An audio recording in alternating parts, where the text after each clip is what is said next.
Next Sunday, we will celebrate Palm Sunday, that wondrous day when Jesus made a triumphal entry into Jerusalem, riding on a donkey, while his adoring public shouted and waved palm branches, proclaiming him the King of Israel. But today, we focus on the night before. The Gospel John tells us of a dinner party and the events that took place that Saturday evening. But in telling us about the events, I believe he also tells us a great deal about some of the people who were in attendance, and maybe even something about ourselves. In particular, we learn of 4 people who gathered at the table that evening: Jesus and 3 of those who had chosen to follow him. It's those 3 followers, those disciples, that I would like us to focus on this morning.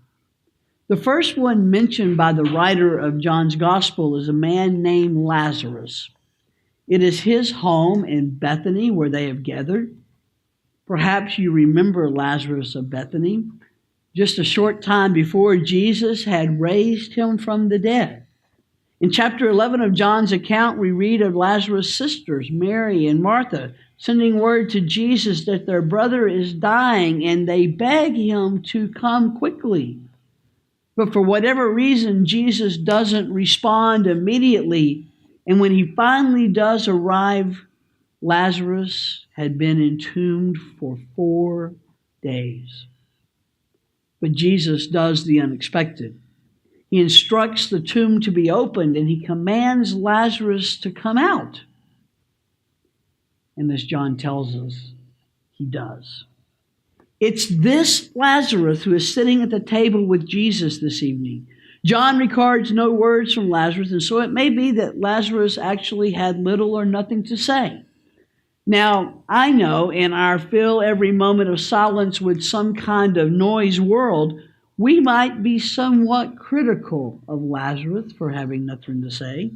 Why, he ought to be thanking Jesus endlessly, we might think. He should be going on and on and on about how grateful he is to Jesus for this gift of new life. But perhaps, if we pay attention to Lazarus, we can learn an important lesson. You see, I believe that sometimes the best gift we can give someone is to simply be a quiet presence. Sometimes there are no words that need to be said. Sometimes the most important thing is for us to simply be with a person in any given moment, to just sit with them, be with them. Maybe when Jesus told Martha that sometimes the better thing was to be like Mary, to be quiet and still in Jesus' presence, Lazarus had been there and he had listened. And he had learned that lesson well. So in this story, Lazarus doesn't say much. It's not because he's not grateful.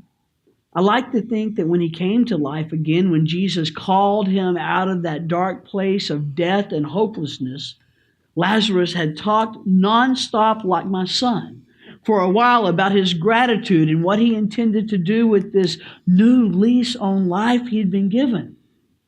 But now the words had all been said. And Lazarus sensed that what Jesus needed this evening was for him simply to be there for him and with him as he faced this week that lay ahead. This week that would begin on such a high note, but would end with Jesus being put to death. You see, Lazarus knew Jesus well enough to know that Jesus wouldn't back down. And Lazarus knew that the Jewish authorities were upset about the things that Jesus had been saying and doing and about the following he had gathered. I suspect that on some level, Lazarus would have liked nothing better than to talk about all of that, to try to help Jesus figure out a different way to persuade him to get out of town for a while, to lay low, to hide out somewhere and just let things cool down. But instead, Lazarus chooses to be who Jesus needed him to be in that moment. He chooses to be that quiet, non-anxious presence that Jesus surely needed. Perhaps there was no one better to give quiet support to Jesus as he faced his own death than this one who had actually experienced death and the life-giving power of God. And so it seems to me that sometimes the job of a disciple of Jesus is to simply be. At other times, though, disciples are called to do, are they not? Lazarus and Martha's sister Mary is the doer in this evening's story. And what she does is difficult to understand at first, at least for us. John tells us that she took a large amount of very expensive perfume and she poured it on Jesus' feet, and then she wiped his feet with his hair, filling the whole house with the fragrant aroma of that perfume. Make no mistake, it was a costly act. The perfume may have been one of the most precious things that Mary possessed, perhaps worth a year's wages. Let that sink in. So this was a sacrificial act on Mary's part, an extravagant thing in more ways than one. You see, Mary lets down her hair. That's something that good Jewish women never did in the presence of anyone except their husbands. And in the story, she kneels at Jesus' feet. Mary sacrifices the last vestiges of decorum, false pride, egocentrism. In this moment, her thoughts are not about herself and how she might appear to those around her. She is only thinking of Jesus and this deep love she has for him. I think Mary teaches us that it's okay to show our adoration in spontaneous, exuberant, even impulsive ways. Sometimes I'm afraid we disciples fear raising our hands and our voices in praise of God. We're afraid to let others see our tears or to give freely from our hearts for fear of criticism or what others might say about us. But Mary has learned from Jesus all that time sitting at his feet. She has learned what it means to have a servant's heart. This wiping of his feet with oil and hair is a foreshadowing of the washing of feet with water and a towel that Jesus will do later this same week. I think Mary has come to realize what an extravagant gift of love that Jesus really is. And so she responds with her own extravagant giving of self. Like Lazarus, Mary has developed such a close relationship with Jesus that she too perceives what he needs from her in this moment. He needs to know that someone has heard what he's been trying to warn them, that someone understands the danger he now faces. Mary and Jesus seem to share an understanding of what he must do. And so in this seemingly strange way, she helps prepare him for what lies ahead. She lets him know that as he turns toward his passion for his mission, as best she can, she will go with him. She will accompany him, at least in spirit, if not in body. And so she tells him, without words, that she travels with him even to the grave. But Judas won't go. If Jesus is determined to go that way, he'll go without Judas.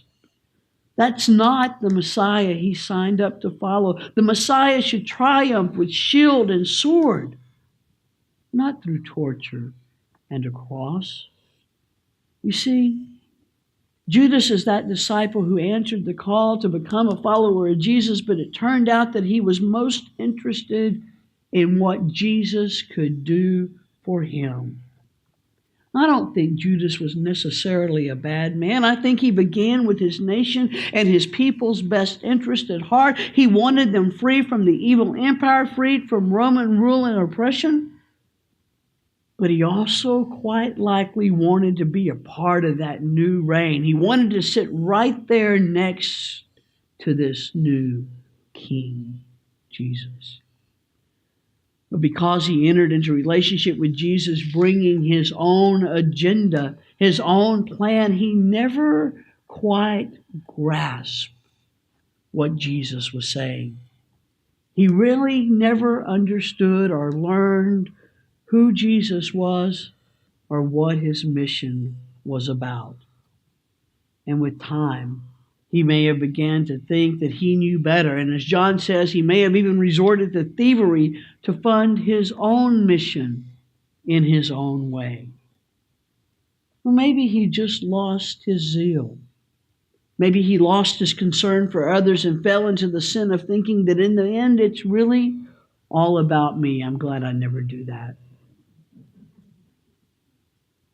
Maybe he started out with altruistic motives, but simply along the way became dishonest and greedy and self-serving. Of course, that's not what he says, is it? He disguises his outrage, his reaction to Mary's extravagant waste of resources as concern for the poor. You see, Judas knows the talk. He knows the right things to say. He just doesn't seem to have the heart of a real disciple. He's not really interested in serving others or even serving Jesus. Oh, he might share if it will win in favor with the king, but he's not sharing from a heart filled with gratitude for the gifts he's been given. With Judas, there's this clear sense of it's all about him. His underlying motivation seems to have become, what's in it for me, Jesus? What's in it for me? And yet I fear that because we know of the later outright betrayal that takes place by Judas, we are sometimes perhaps harsher with him than we should be. In fact, if we're honest in the story, Judas actually speaks for a lot of us. We're practical people, are we not? We like to think practically about how to use resources wisely, how to do the most good with what we've got. And most of us would agree that there's nothing wrong with that. And Jesus' response here is so confusing, right? Is he saying that the poor are a perpetual problem that we'll never be able to solve, so we just shouldn't worry about them at all? No, that's not what Jesus is saying. Jesus here is referring to a passage from Deuteronomy 15:11, which reads, "Poor persons will never disappear from the earth. That's why I'm giving you this command. You must open your hand generously to your fellow Israelites, to the needy among you, and to the poor who live with you in your land." And we know that elsewhere Jesus has taught that when we serve the poor, we serve who? We serve him. When we care for the least of God's children, we care for who? We care for God. When we love neighbor, we love God. And when we love God, we will love our neighbors as well. So I think that what Jesus is saying to Judas is that a disciple's life is to be about serving God, not oneself. A Judas might budget wisely and keep the books balanced and have a fund with which to care for the needy, but that would be a calculated act so that he might earn stars in his own crown, might become deserving of God's love. On the other hand, in this story, we see a Mary who's willing to blow all she has in an impulsive act of love because she knows she has been given God's love freely and abundantly, and she will never, ever deserve it. 3 disciples gathered at the table with Jesus that evening. One lived out of his head rather than his heart, and so the cross would never make sense to him. And he'd never be able to go there with Jesus. He could never love his enemies. He could never see God in the face of a Roman soldier. Yes, he might follow, but only so far. One sat quietly by, so filled with gratitude he was speechless. He didn't understand, but it didn't stop him from believing. He had been given the most unbelievable gift, the assurance that with Jesus there is indeed life after death. God's power can and really does make all things new. His presence at the table was an assurance to everyone that God's power working through Jesus does win. God can and will do miraculous things in the lives of those who hear the voice and respond. And the third knew without a doubt that God's power is love. Because she knew herself to be loved, she loved as God loves, extravagantly, generously. And so, in her wondrously strange way, she thanked Jesus for his willingness to love us at all costs, for his determination to go to whatever extreme it took, even death, so that people might know the grace and mercy that allow each of us to be conquerors over evil and sin and death. As you look at those gathered around their table that evening, ask yourself, are you one of those disciples? And if so, which one? Thanks be to God. Amen.